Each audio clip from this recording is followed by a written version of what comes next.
Today, let us study the words of God with the title, The Words of God That Bless Us in the End. Throughout the 66 books of the Bible, don't some words teach us about things that we should do, while others about things we should not do? We simply need to do it when God says that we should do it. When God instructs us that there are things we should not do, isn't it because God wants to bless us? Both types of words demonstrate the hidden will of God. It is so that, in the end, it might go well with us.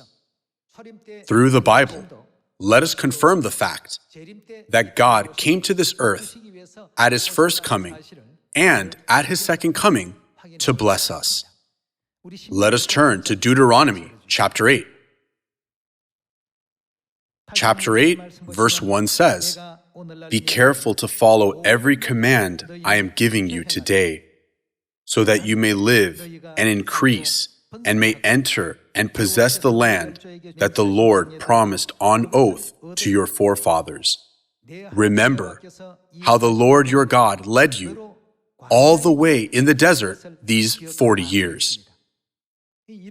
Ultimately, the Israelites came to realize that the reason God led them through the desert was so that, in the end, it would go well with them. While they were going through the desert, there could have been various circumstances that made the people think, that path looks much better than this path, or this way is a much more reasonable path than that one. However, when they followed the path given by God, they came to realize, God led us this way so that we can be blessed in the end. That's why God told us to remember and not forget the history of the events that occurred in the desert. Let's continue with verse 2. Remember how the Lord your God led you all the way in the desert these 40 years, to humble you and to test you, in order to know what was in your heart.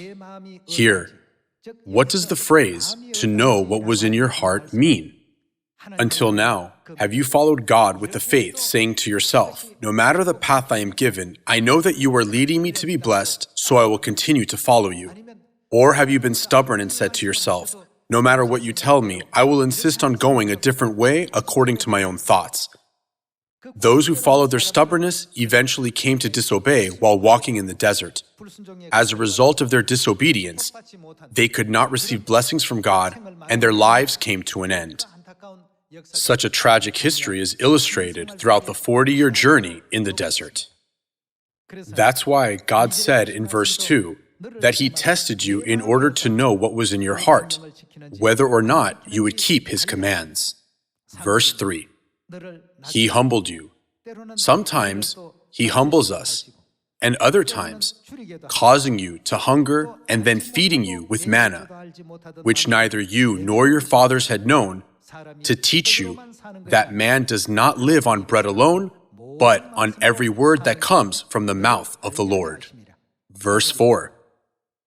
Your clothes did not wear out, and your feet did not swell during these 40 years.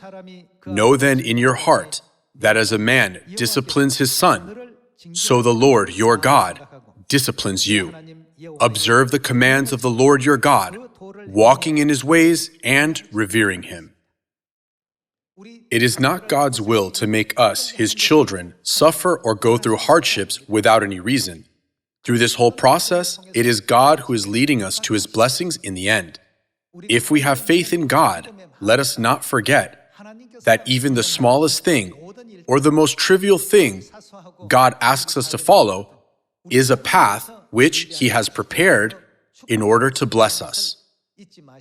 I wish for you and I to always walk the path that leads us to God's blessing. Thank you very much.